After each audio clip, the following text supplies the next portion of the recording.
Hopefully those present will hear the meeting. However, in the event of a technical failure, the chairman will adjourn the meeting and set a new time to reinstate the meeting.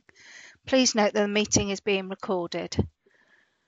All members of the committee should have their video on, but will remain muted until the chairman invites them to speak. All members of the press and public will remain muted unless they have registered to speak, and the chairman will let them know when they can make their representation. The format of the meeting will be as per the agenda published, and a copy of the officer presentations can be found on the committee web page. Thank you. Thank you. Can I also welcome you to the Development Committee? I'm Councillor Filmer, the Chairman of the Committee. Just a few details of how we'll be operating this morning. Each application will be taken in turn, with the officers outlining the application, followed by a public speaking time. Members will then debate and decide on the application. For members of the committee wishing to speak, can I please remind you to indicate via the online chat, and you will be called in turn. During the debate, we will have a proposer and a seconder for a resolution. Members will then vote on that in turn, confirming that they've been present throughout the application being considered, and will vote for, against, or abstain. The votes will then be counted and the result announced. I'll now ask the officers and councillors who will be taking part in the meeting this morning to confirm that they can see and hear me and to introduce themselves. So if we start with the planning officers, is Mrs. De Vries present?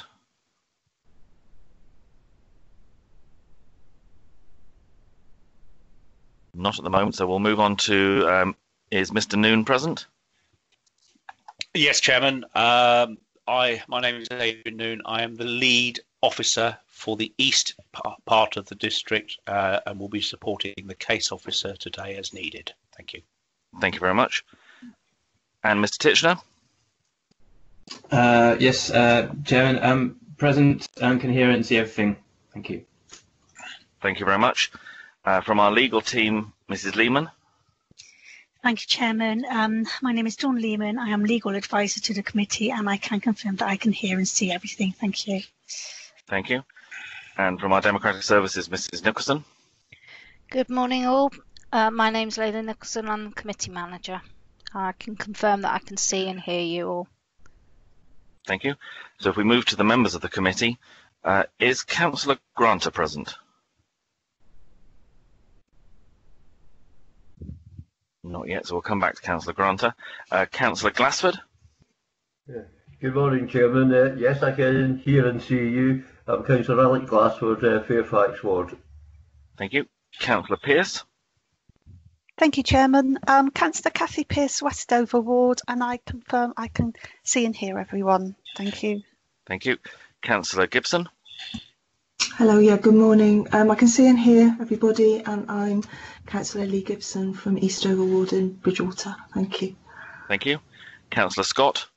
Yes, good morning, Chairman. It's Councillor Liz Scott here from Axevale Ward near Axbridge, and I can confirm I can see and hear everyone. Thank you. Thank you. Councillor Hendry? Sedgemoor District Councillor Alistair Hendry, Burnham-on-Sea Central, and yes, Chairman, I can see and hear everything. Thank you. Thank you. Councillor Facey? Yes, good morning, Chairman. Councillor Mike Facey, Burnham-on-Sea North.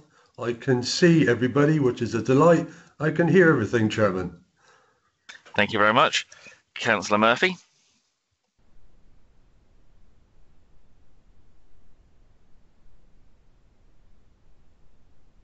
Is Councillor Murphy present?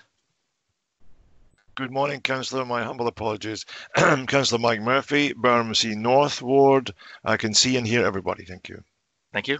Councillor Revens? Good morning, Mr. Chairman. Councillor Bill Revens from North Petherton Ward. I can confirm I can see and hear everything. Thank you very much, Mr. Chairman.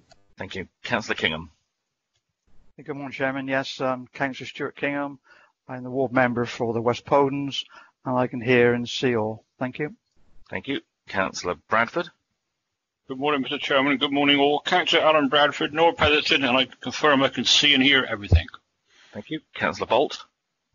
Brian Bolt, Ward Councillor for Cannington and Wemden. I can see and hear everything. Thank you. Councillor Perry?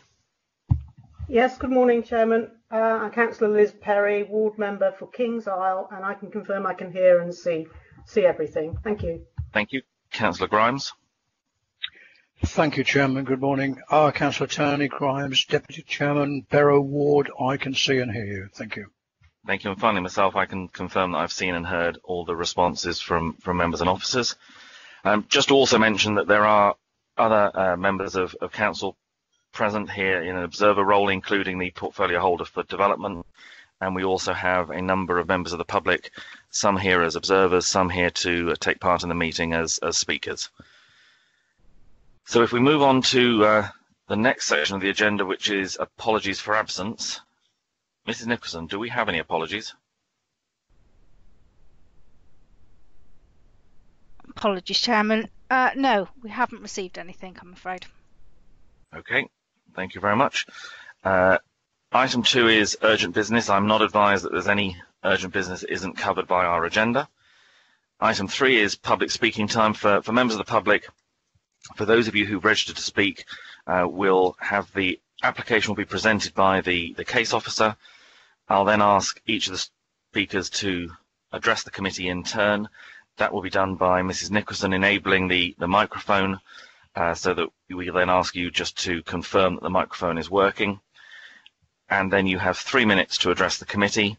When there is a minute of that time left to go, Mrs. Nicholson will sound a bell, which will sound like this. Thank you very much. And at that point, just to remind you, you have 1 minute left of your time. Once that 3 minutes comes to the end, we'll obviously ask you to come to a conclusion. Once all the speakers have completed, then we'll have the debate amongst members and the decision will be taken. Item 4 is declarations of interest. Are there any declarations that members have for this meeting? I'm not seeing anything shown, so if there are none, we will move on to item 5, which is minutes of the meetings that have taken place previously. The first meeting that we have is the meeting of the 26th of May, which has been circulated to members. Mrs. Nicholson, is there any amendment to those minutes that you're aware of, that anyone's advised you? No, Chairman. Thank you. Members, are there any amendments that you wish to see made to those minutes? In which case, I'm looking for a proposer that they are a true and accurate record of the meeting that took place.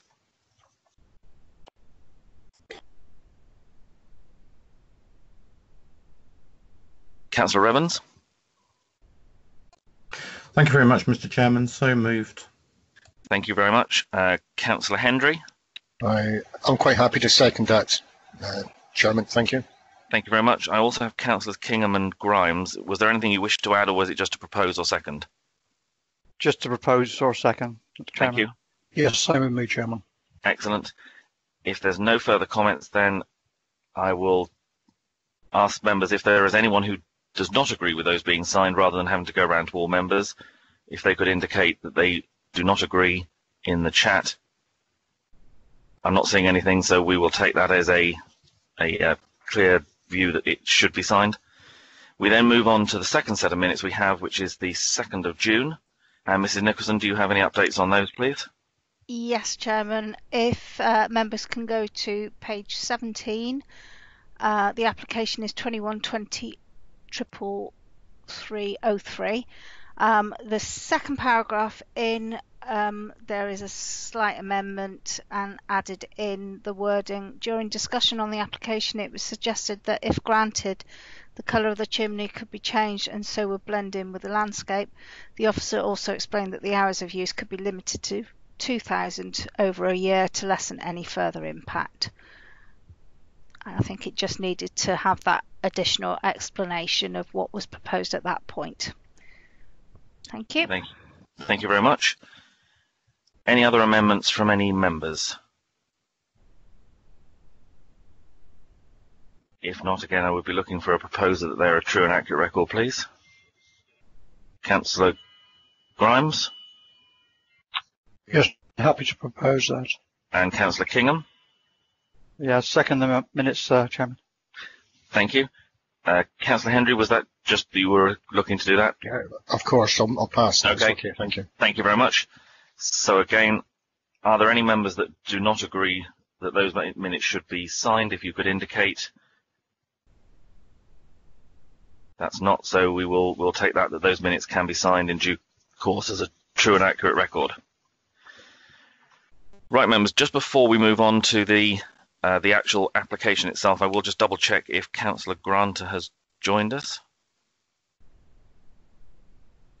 No, okay. In which case, if we move then on to the application that we have, which is in Cheddar, and Mr. Titchener, I think you're going to introduce this one, please. Thank you, Chairman.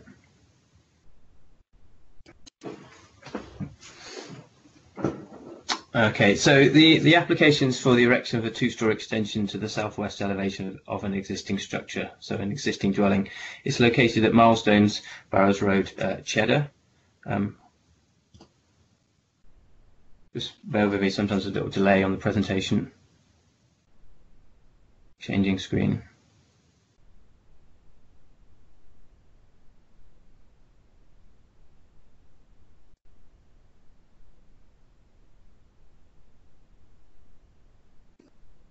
Okay.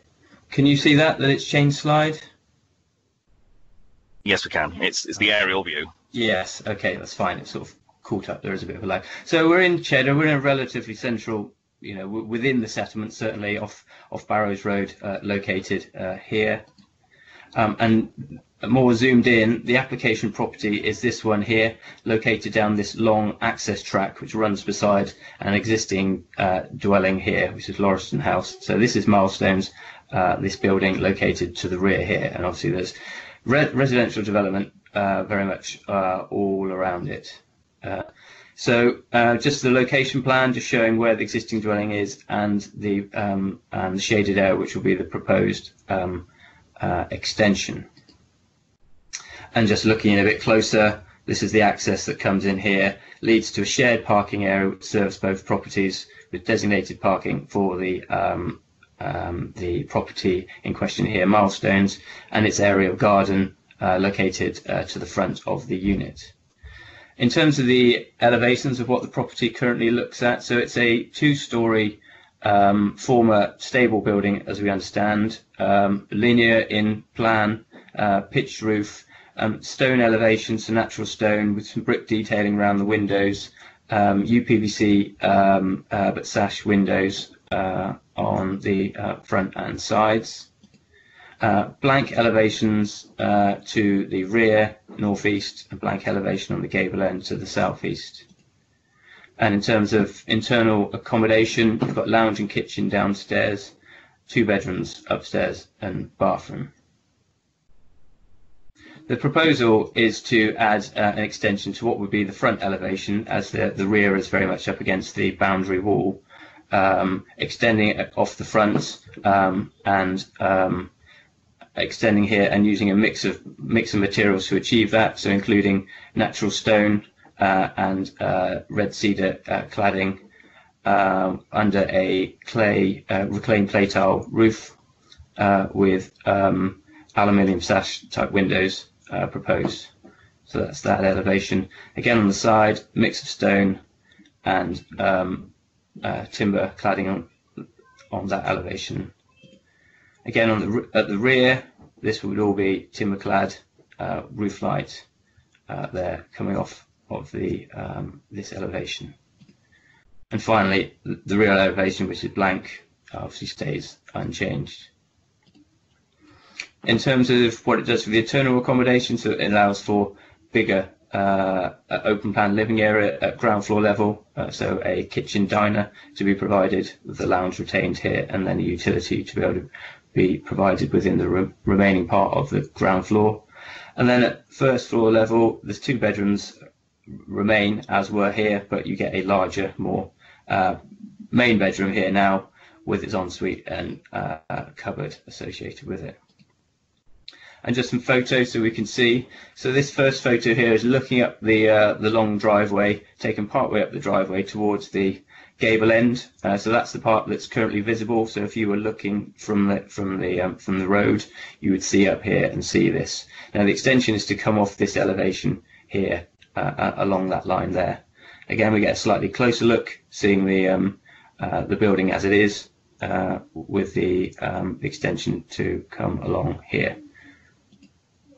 Again, to the front, the extension will come off this part, extending into this part of the garden here, retaining this area of the garden for the benefit of the use of the future occupants. And again, another photograph here where it would be located, and this showing the edge of the parking area. And then looking back, another shot looking back towards some of the properties in the distance. So you can see the back of a couple of these sort of properties here. Beyond this is a garage which is shared use between the occupants of this property and the properties beyond. So the actual properties beyond are here and here. And then in terms of the main issues that this application raises, so it's a householder application for a two-story extension. The principal issues are really in terms of the design and visual impact and the impacts on residential amenity. So it is an existing property. It's a former stable building, we understand, that was once associated with the house that it's located down the driveway for. Possibly sort of very early 20th century construction. It was granted for use as a dwelling on appeal in the early 1980s, in the 1980s at some point, and the inspector, when granted it, felt that it was acceptable, but decided to remove permitted development rights for extensions and for any further floor windows in the northeast and southeast elevations. Obviously, with removal of permitted development rights, that doesn't mean that extensions and additions cannot happen, but it means that they need appropriate scrutiny through a planning application. So the two-story extension comes off the left-hand side of the front elevation, and it will give the property a L-plan footprint instead of its currently linear layout.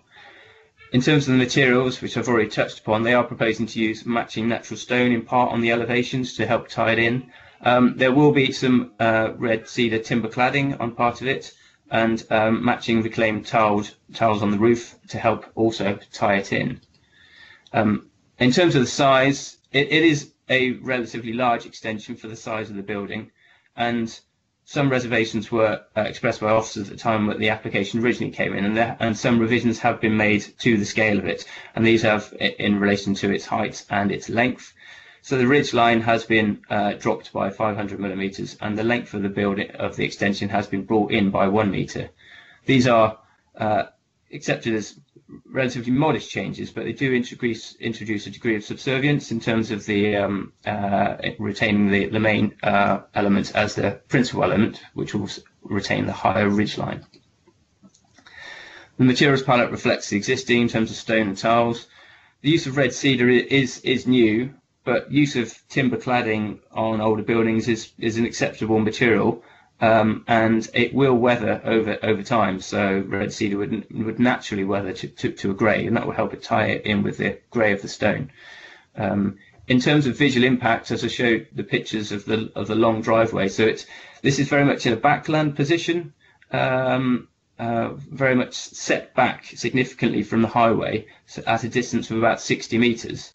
As you saw from the photographs, only the gable end is particularly visible, and that's at a distance of 60 meters. The extension will be to the side, so it only makes a very limited contribution to the street scene at the present time, where you would get the glimpses down the driveway. The extension isn't going to be particularly visible, and is unlikely to have any kind of impact on the wider character of the area, given the limited contribution it makes.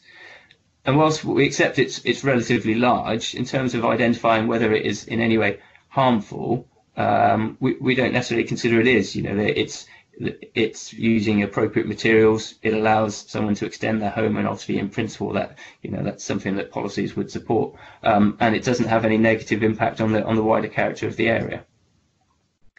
Now, in terms of the impacts of residential amenity, there are new first floor windows on the southeast elevation and one on the northwest. Now the northwest serves an ensuite, so that would be an obscure glazed window anyway, and a condition would be attached to secure that as obscure glazed.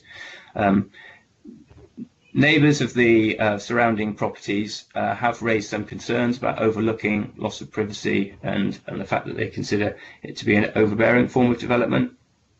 I've tried to show some of the separation distances on this slide to the nearby properties. So this is the extension here, and most of the first floor windows will be located on this elevation here. The ensuite window will be located on this one here, but that's to be obscure glazed. Notwithstanding that, the separation distance to this property is 40 metres. Again, from these windows here, we're talking to Rockholm over 40 metres, to Lauriston House over 40 metres, and to Holly Cottage over 50. Now, the standard rule of thumb would be to secure minimum distances in excess of 20 metres. So what we have here is significantly above the level that we would consider as acceptable. So bearing that in mind, any overlooking overbearing impacts are considered to be limited in scale and therefore not a level that we would consider recommending refusal for.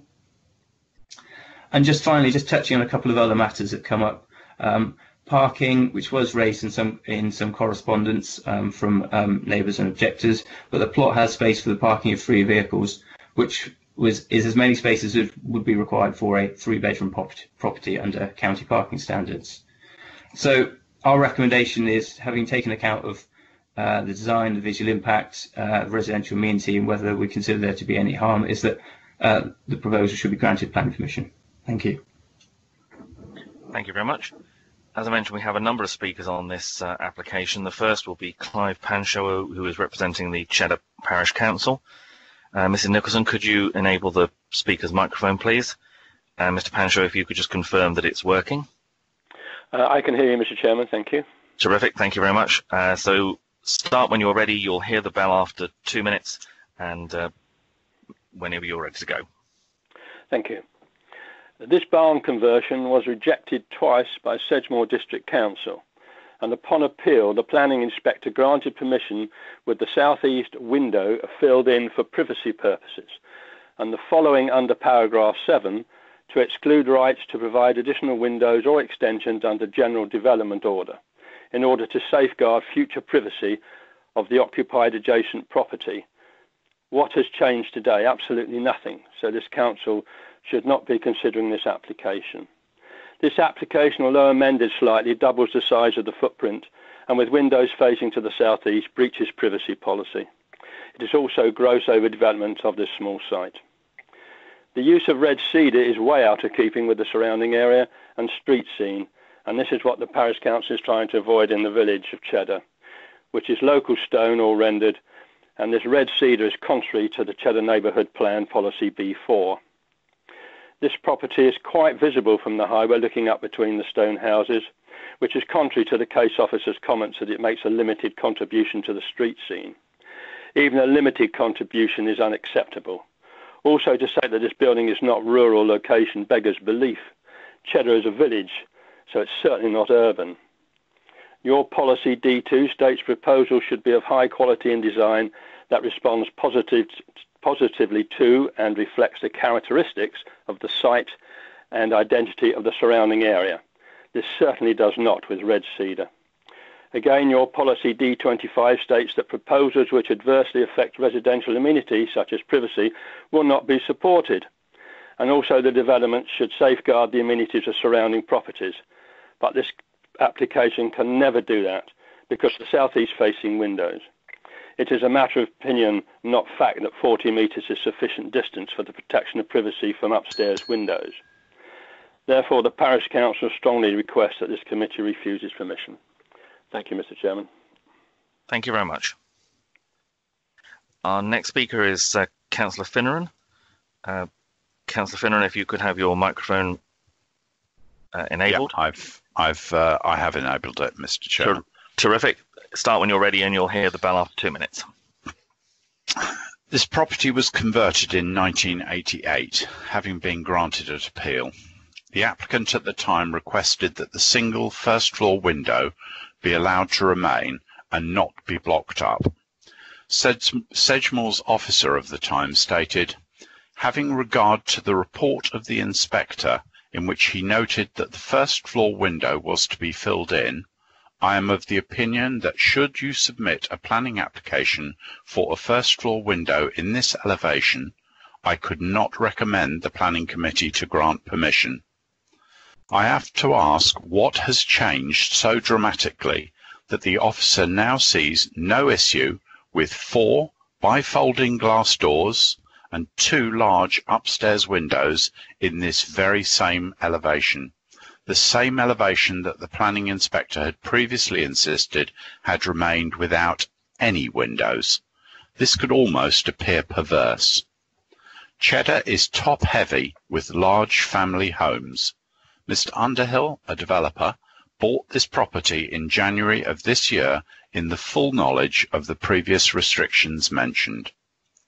If this application is permitted and the property converted, it will become yet another large property, further adding to the disproportionate number of large properties within Cheddar. Whether directly visible from the street or not, this lovely little barn conversion will be lost, being replaced by a modern conversion that overlooks its neighbours and fails to respect its neighbours' privacy. I would respectfully request that this application be refused. Thank you, Mr. Chairman. Thank you, members. Thank you very much. Our next speaker is Dr. Joanna Hill. Again, Mr. Nicholson, if you could enable the speaker's microphone, please. And if I could ask the speaker just to confirm that it's working. Can I just check that you can hear me, because I'm speaking from a mobile phone and I've got you on speaker. Can everybody hear me? Absolutely, Dr. Hill. Yes, we can hear you. So just again, to remind you, you've got the 3 minutes. You'll hear the bell after 2 minutes. So start when you're ready, please. This is not a straightforward house extension. Firstly, it's a period barn extension, and there are very strict rules about extending barns, whether rural or in settlements. Secondly, there's history here, as you've heard, about the original granting of planning permission. And thirdly, it's a tandem development, only given permission with very strict conditions imposed on it. As a small dwelling with no southeast facing windows, this extension will turn it into a large, potentially 4-bedroom modern family home, which is just the sort of tandem development the original planners and the inspector were concerned to prevent, and which Cheddar Neighbourhood Plan opposes, as you've heard. Milestones is a Victorian barn which uses our driveway. The original planning application to convert it was rejected twice, in part because of an unsatisfactory relationship to existing residential properties and their gardens, resulting in loss of privacy and disturbance. The plans were passed on appeal, but importantly, with the condition that the only window in the southeast gable facing towards our house and others should be blocked up. And the inspector then excluded rights, as you've heard, to safeguard the future privacy of occupiers of adjacent property. Future privacy. This extension has most of the windows southeast facing, and it pivots the property so that most of the living space will now face southeast directly towards my house. So I object to the southeast facing windows. I also object to the size. It doubles the size of this barn. Your planner himself says the proposed extension is similar in size to the host building. Sedgemoor's planning website points to Historic England's Adapting Traditional Farm Buildings, where it says barn extension should be subservient or subordinate in scale. And Sedgemoor's own barn conversion guidance says any extension which compromises that character should be avoided. Home Builder website in May this year said large additions to a barn are unlikely to be acceptable. Dean Titchener has said that size does not matter here because not much of the barn can be seen from the road, and this advice is really aimed at rural areas. Well, I have seen no qualifying statements on this clear planning advice. In fact, Sedgemoor's own planning guidance note states, as per the English Heritage Countryside Agency guidance, traditional farm buildings may be important for their contribution to the rural landscape, whether within a settlement or in the countryside. There is no doubt that this extension to this lovely little Victorian barn should, according to all the planning criteria on barn extensions, be smaller. Please ask Mr. Underhill, who is in the building trade and bought the barn in January this year specifically to extend it, to make this extension smaller.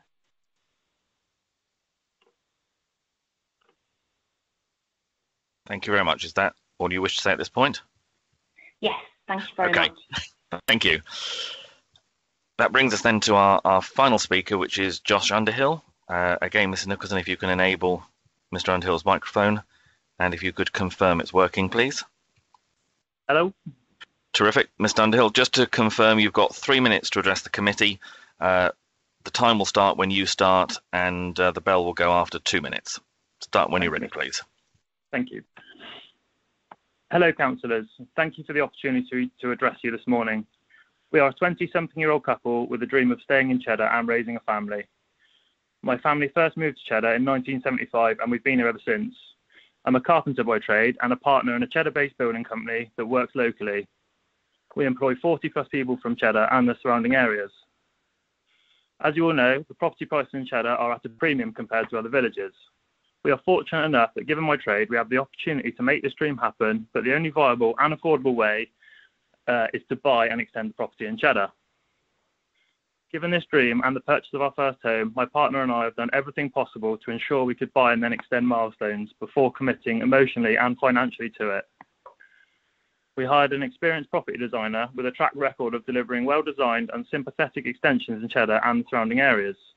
We've paid for detailed legal reviews of the deeds, as well as information on the previous planning appeal and recommendations made in the early 80s. We used the pre-planning application process to ensure our application would meet planning requirements and would, in principle, have every opportunity of being successful. We completed a review of all recent planning applications and decisions in the village, including one opposite our shared drive, to help us better understand what could be acceptable. Up to the point where the parish council objected to the application, all of the Sedgemoor planning and legal advice and guidance confirmed there is no legal or planning reasons why we could not extend the property based on a well-considered planning application. Both prior to and post to the parish council's objections, we've openly engaged with neighbours, even encouraged a site visit from a parish councillor to hear their concerns. We've worked diligently to reflect this input and that of the planning officer to modify our original plan, making a total of 9 changes, including, for example, removing 2 windows on the southeast elevation and replacing it with 1, not because of a planning requirement or any direction from the planning officer in this case, but in response to neighbours' concerns and views. Being 60 metres back from the main road, we believe that if permission is granted, milestones will become one of the many hidden gems within the village. In summary, your support of this application means we can move forward with our lives in Cheddar, start a family and continue to build our local business. By taking all the legal and planning advice and engaging with neighbours, we've left no stone unturned in preparing a planning application that delivers a property that enhances the village, which has the recommendation of the planning officer. We therefore respectfully ask the committee looks upon this application with the same expert, experience and considered eye as all the other professional parties who found no reason but to support this planning application. Thank you very much for your time. Thank you. Mr. Titchener, is there anything you wanted to say before I come to members for their comments, please? Yeah, just happy just to pick up on a couple of points that have been made by speakers so far. I mean, there's quite a bit of reference, obviously, to the original appeal decision from the 1980s in the comments from the inspector. In terms of that, obviously, that decision was taken in the 80s, so over 30 years ago. We do, of course, have to use planning policies will change over time, and we have to make our decisions based on current planning policies, and that's how we frame our decisions. The removal of permitted development rights, as I said during my presentation, doesn't mean that you can't undertake any type of development that's been restricted by the removal of the rights. It just means there must be a planning application put in place, and in particular to the removal of those windows, or the removal of the rights for windows in the first floor southeast elevation. Obviously, with the distances being as they are, the separation distances to the properties, in excess of 40 metres, sometimes 50, based on current planning policies, just don't feel there's any way that we could see that as a reason for a refusal. Now, that may well have been a different policy context going back 30 years.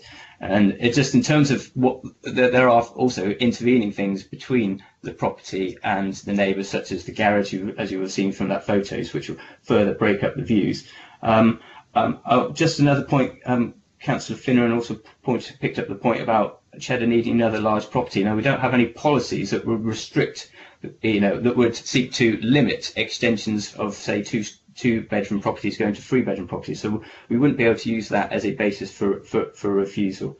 Just in terms of some of the barn conversions guidance that would be applied, I mean, that is much more typically applied to sort of rural settings, where the barn is much more visible within the setting of the countryside, and the context here is very different. We are very much we're in a tier 1 settlement, surrounded by sort of both modern and some older properties, and that has to play a factor in terms of how we assess applications of this nature. So there is a bit of context that just needs to be applied.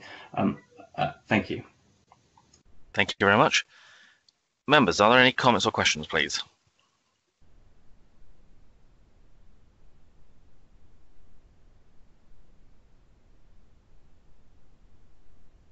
Councillor Kingham. Yeah, thank you, Chairman. When I first started to see this presentation, I thought, wonder why it was brought to the committee, but obviously there's a bit more in it than first meets the eye. Listening to the parish council and their remarks regarding windows, obviously concerns over cedar cladding, overlooking, street scene, the size, and a barn conversion. I'm not really sure whether you can refer this to as a barn conversion anymore, because it's obviously been converted 30 years ago. The views of the planning inspector, Mr. Titchener, has obviously just explained that, and I'm quite happy to go along with that. So, still not quite decided on the actual what my decision would be, but obviously there was a few concerns locally, but I will sort of reserve my decision for a minute. But obviously with those various things from the parish, it was made a little bit more difficult, but I'll come back to you again. Thank you very much. I've got Councillor Hendry and then Councillor Bradford. So Councillor Hendry. Good morning, Mr. Chairman. This particular case, I've actually read this from end to end probably twice in great detail. The architect and the applicant have gone to a lot of effort to have this amended to suit what's required. They've lowered the roof, they've lowered the length. It's not rural, contrary to what other people say. This is not a rural location. The street scene, it's 60 metres from the road up a lane. So the street scene, it doesn't come into it. It won't even hardly be seen at all, if at all. The distance from the windows to the next property are more than double the minimum, between 40 to 50 metres. The stone cladding and the reclaimed tiles, absolutely fine.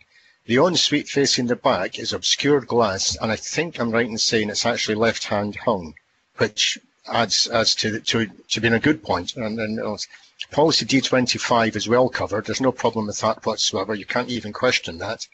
They've included parking for 3 vehicles minimum. All right, so that's well and truly covered. And the red cedar that keeps getting spoken about will fade in time. So although it's all brand new and might look a bit in your face to start off with, it will fade. So all in all, I can see no problem with this application whatsoever. And that's my opinion, Mr. Chairman. Thank you. Thank you very much. We have a number of members who've indicated now. Councillors Bradford, Murphy, Scott and Pearce. Councillor Bradford. Good morning, Mr. Chairman. Very interesting application, this, actually. A lot of passionate views by local people.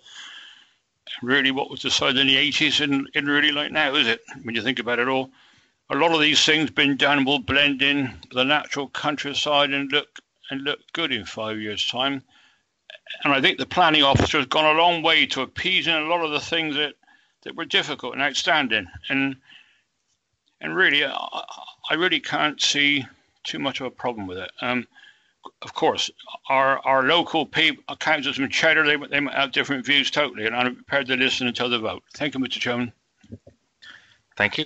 Councillor Murphy. Thank you, Mr. Chairman. Can you hear me?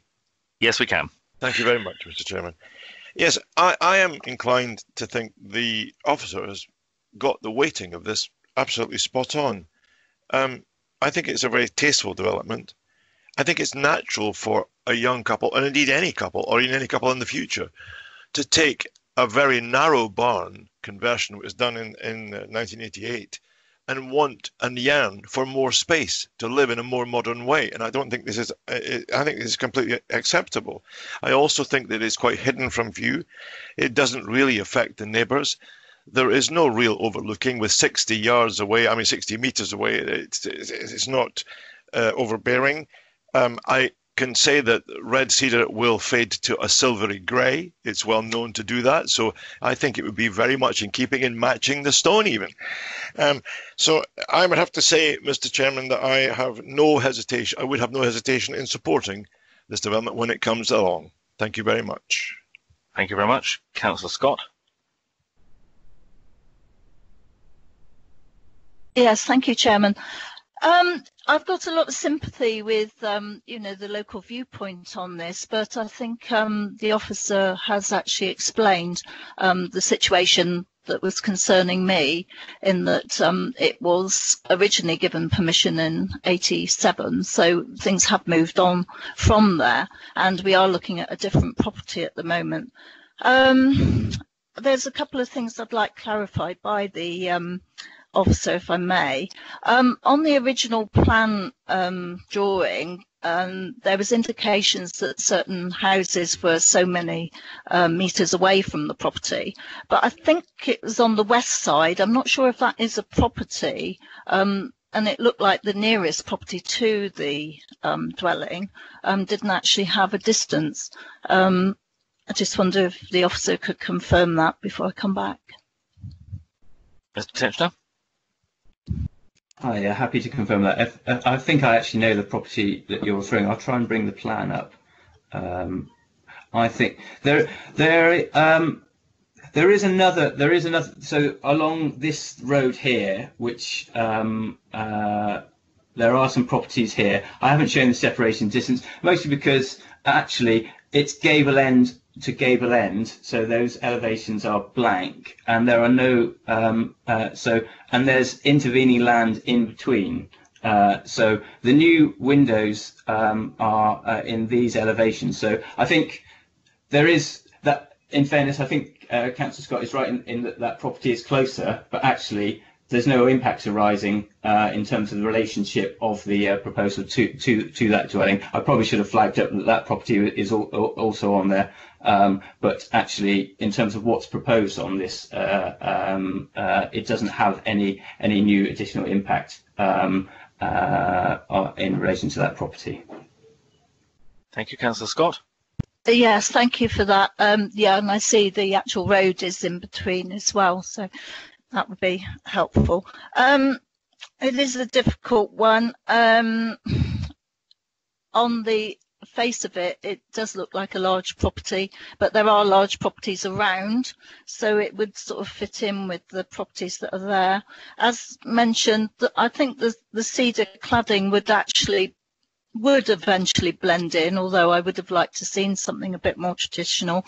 But with climate change, I think using wood is probably a good idea. The only thing I don't like is the aluminium windows, and I just wondered why we were actually allowing those, because I think that would stand out a little bit more.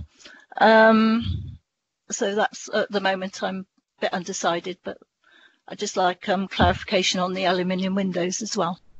Mr. Titchener? I appreciate the aluminium windows are different from what's there now. I mean, what's there now isn't timber, for example, which we'd often get on a sort of an older building conversion, and therefore we'd be trying to encourage timber. That they are UPVC at the moment, so actually it's quite a modern material, even though they are done in sash. They are still proposed to be done in sash. I think if it was a point that members had really strong feelings about and actually weren't happy about the windows, then you could add a condition to say the window detailing material would have to be secured via condition, notwithstanding what's been proposed. As officers, we felt it was acceptable, but I think that would be an avenue for members to explore if they felt it was necessary. Thank you. Councillor Scott, did you want to come back on anything else? No, that's all. Thank you. Okay, I've then got Councillor Pearce and Councillor Gibson. So Councillor Pearce.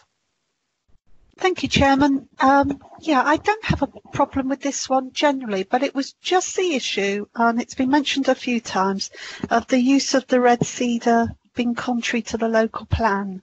And it's not unusual for us to come across a situation where things seem to be contrary to the local plan, to the neighbourhood plans. And I just wondered if that is the case, that red cedar isn't a sort of a approved material, as it were, for the local area. How can it be that it's on this building, or proposed to be on this building? Sort of, what's the rationale for thinking it's okay? Mr. Titchener. Okay, so I mean the local plan or the neighbourhood plan won't specify materials that are acceptable. There won't be a defined list. It will talk more broadly about proposals making a positive contribution to the character of the area, and you're making a judgment of that based on, you know, what is the character sort of defined as. Now, so the existing property is stone, so that's obviously your starting point, and they are to introduce natural stone onto the property as well. Now, the use of other materials to supplement that can be quite helpful, because it can actually break up the massing sometimes, and a large mass of stone can actually appear quite overbearing sometimes. So it's useful in that regard, and generally timber is an acceptable rural material. Timber is used on a lot of rural buildings, and we'd encourage it on barn conversions out in the countryside anyway. So it's always a judgment about what materials are appropriate in context, but we'd always try and use high quality materials, and we consider these to be high quality. And we don't see any reason why the use of timber couldn't be accommodated, particularly when it's not the only material that's being used in this situation. Thank you. Thank you. Okay, Councillor Gibson. Hello, thank you. Just a point about the wood, really, and the windows, the metal windows. I've noticed a lot of houses in Cheddar that are highly rendered, and some of them, in my opinion, quite ugly. And breaking up materials does look nice and does work well, I think, especially putting wood on older houses as well. And the metal windows, I've noticed that they're a lot more functional and a lot more together nowadays, metal windows, as opposed to plastic windows, the PVC windows. And some of them are quite stunning, and they can be coloured and all sorts of things. But I would imagine that's what the developer would be going for, that the new look of a new metal window rather than opposed to plastic windows, as Councillor Scott mentioned earlier. Thank you very much. Councillor Revens. Thank you very much, Mr. Chairman. I've got two questions, please, for the officer. First of all, the reduction in area was described as bringing it into subservience to the main property.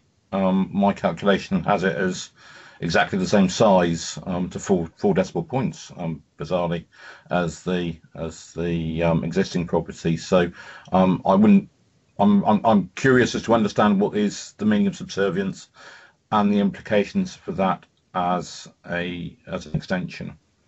And the second question is around what do we describe as a rural area. In the officer's comments just now, he was referring to the building material being appropriate for a rural building, and this is as a barn conversion. And then also we've had, this isn't really a rural area as it's in the middle of the village of Cheddar, and I'm just unclear as to how we're defining rural in this context. Thank you. Mr. Titchener. So just in terms of the subservience point, I mean, what I think that the point there was, in terms of the length of the building, it's the existing length is about just over 9 meters. The extension is just over 8. Mr. Titchener, could I just ask you to hold for 1 minute? I think I'm being told that we may have had Councillor Scott just drop out of the meeting, so could you just bear with us for 2 minutes while we try and get her back in? If you can just confirm, Councillor Scott, if you are there. Chairman, she looks like she's lost completely on this one at the moment, so I think we can just carry on for the moment, because I think she's been out of the meeting for a couple of minutes now, so okay, we'll just carry on. I'll try and get her back into the meeting anyway. So, what do you want? Do you want me to give you a couple of minutes to try that? Because otherwise, no, she's dropped out beforehand. So okay, all right, she's missed part of the discussion. So I think that's all right. That's the thing. Okay, Mr. Titchen, if you'd like to carry on. Sorry for the interruption. So just in terms of the subservience point, I was saying so the extension is not quite as long as the main building, just over 8. The main building is 9 meters length, so it's just shy. It's obviously relatively similar. I appreciate that. The ridgeline has been dropped 500 mil from the main one. So in terms of the subservience point, I said it introduced a degree of subservience by dropping that down. I don't want to overplay how much subservient, but it certainly introduces a degree. So you could at least read that the existing part is the main part of it. In terms of defining a rural area, I mean, there's various different ways you can define rural area. I mean, the local plan sets a tiering, and Cheddar is relatively high in the local plan, being a tier 1 settlement. But I appreciate locally it's seen as a village, and also that plays a factor. The point about rural is often when you're looking at barn conversions, the context is much more in a countryside setting and much more out in open countryside. Nonetheless, the use of timber on buildings out in the countryside and in settlements can be acceptable. It's generally seen as a traditional material, but actually that's being much more widely used in more built up areas as well. And because of that, we feel it can play a positive role and supplement the use of natural stone that's going to be proposed on the extension and on the existing. Councillor Evans? Yeah, I think it would be easier to apply a policy if it was tighter in language terms. I do appreciate what the officer is saying here, and also in the degree of subservience, it does depend on how you measure it, I suppose. If it's length, if it's area, or if it's volume, you possibly get different answers. I think the applicant has got as close to the mark as possible, which is perhaps not surprising. Thank you very much for your answers. Thank you. Ms. Titcher, if I could ask just one query, if I could. Is it possible to see the elevations again? The query I wanted to ask was following up on some of the comments from members about the timber cladding and the windows in terms of character of the building. How do you see the relationship between the quantity of timber cladding with the existing building? Because obviously there can be a relief of materials, but I wasn't sure what proportion is actually timber clad and how you see that working with the more traditional look of the barn. So they're sort of splitting the timber and stone up on some of the elevations. So the elevation that I've got up now is the one, if you're going to see anything from the street scene, this will be it. So this is the view up the long driveway currently of the gable. So they've incorporated natural stone on the bit that you're more likely to see and timber next to it. I think, and then they've, if I can skip to the next one. So then a bit of stone on the gable end and timber at the rear. I mean, I think where you've got the largest mass of timber is on this rear elevation, which is at the far end. Now, you'd probably argue that that's the elevation that won't have any impact on the street scene. It is a balance for the applicant in terms of balancing costs, I guess, because natural stone will be the most expensive of it, and you want to use that where it's going to have greatest effect. So there is a balancing act there, but I think where they've chosen to put the natural stone is the bits that will make the greatest contribution to the street scene, and therefore make the most high positive response overall. Okay, thank you very much for that. I've got 3 more speakers at the moment, Councillors Hendry, Kingham and Perry. So if we start with Councillor Hendry. Thank you, Mr. Chairman. I've listened to all the debate and all the comments so far, which are mostly positive, actually. I don't see, as I said before, there's no impact on street view. It's so far from other properties, 40 to 50 metres. I'm sure it'll be built of very high quality. Councillor Murphy pointed out a very nice new adaptation for the family to make a bigger family home for them. On all of that taken into consideration, Mr. Chairman, I would like to move the officer's recommendation for acceptance. Thank you. Thank you very much. Councillor Kingham. Yeah, thank you, Chairman. Obviously, the cedar cladding seems to be the thing which seems to be causing more of a concern. Looking at it from my sort of aspect, cedar cladding on the back, I'm not sure whether you want as much of a big area, but being the fact it's in a rural elevation sort of situation, and I wonder whether something like an elm boarding would have been more in character with the type of building and the area that it actually is, because of it's a bit more rural and it's a bit more in keeping with the barn conversion. But at the moment, I would be happy to second the recommendation. Thank you very much. And Councillor Perry. Yes, thank you, Chairman. It's just a question, really. They've made a reduction of half a metre on the height, the ridge height, and a metre on the other bit. So they also put a plan forward beforehand for it, and would that have failed as far as the planning officer was concerned? Would that be rejected now that they've just reduced it by a small amount?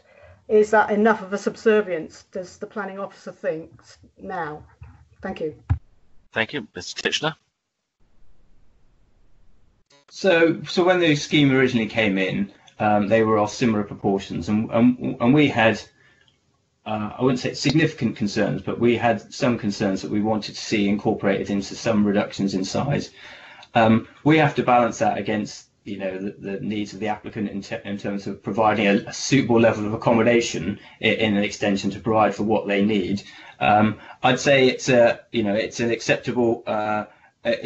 What we have, in our view, is acceptable. It's introduced some level of subservience so that when you look at it, the building, you are reading what's new and what's old, what's the original building, the main building, and what's the extension. And in our view, that's introduced something that's acceptable.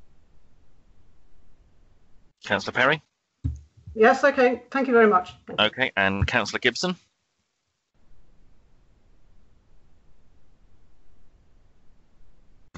Sorry, it wasn't me asking for a question. I just wanted to release my wood is good.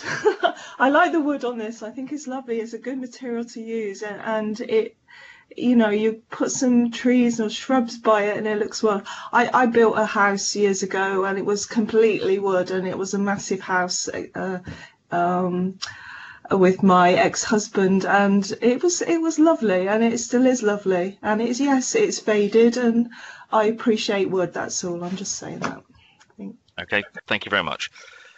Right, members, if there are no further comments I'm seeing on the chat at the moment, we have a recommendation to grant permission as outlined in the report by Councillors Hendry, seconded by Councillor Kingham. So I will come round to members in turn for their votes, and also to confirm they have been present during the whole of the presentation and debate. So if we start with Councillor Glassford.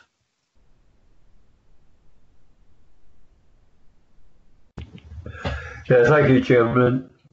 Yes, I have been present and heard the whole debate. I am for the officer's recommendation. Thank you very much. Councillor Pearce. Thank you, Chairman. Yep, I confirm I've seen and heard the whole debate, and I am for the officer's recommendation to grant permission. Thank you very much. Councillor Gibson. Yeah, thank you. I've heard and seen the whole debate, and I am for the application, please. Thank you. Councillor Scott, I believe we lost you during the meeting, so we will have to record you as absent. Yes. Okay. Yeah, thank you. Sorry about that. Hear it all. Yeah. Okay. Okay. Councillor Hendry. Thank you, Mr. Chairman. I've seen and heard everything, and I'm very, very much in favour of the application. Thank you. Thank you. Councillor Facey. Yes, thank you, Chairman. I've been present throughout the presentation, Chairman. noticed it. I thought it was a very good debate, Chairman, and I'm quite happy to support the officer's recommendation to grant permission, Chairman. Thank you very much. Councillor Murphy. Thank you, Chairman. I have seen and heard the whole presentation and I am in favour of the application being granted. Thank you. Councillor Evans. Thank you, Mr. Chairman. I've seen and heard the presentation and the debates, and my vote is in favour of the proposal. Thank you. Councillor Kingham. Yeah, thank you, Chairman. Yes, I've been present and I've heard the whole debate and I'm for the application. Thank you. Councillor Bradford. I've heard the whole debate, Mr. Chairman. I fully support the officer. Thank you. Councillor Bolt. Yes, I've been present throughout the whole application, and am for the officer's recommendation. Thank you. Councillor Perry. Yes, thank you, Chairman. Yeah, I was present through all the presentation, and I'm for granting permission. Thank you. Thank you very much. Councillor Grimes. Thank you, Chairman. Yes, I've been throughout the whole application and I'm for. Thank you. And finally myself, I've also been present throughout the whole presentation and debate, and I'm also for the recommendation to grant permission. Mrs. Nicholson, if you can just confirm, is that all members who are present and entitled to vote? Yes, Chairman, and the vote is 13 for and 1 absent due to lost connection. Thank you very much. That is clearly carried, so permission is granted. Right, members, that brings us to the end of the applications that we have before us this morning. We now have, moving on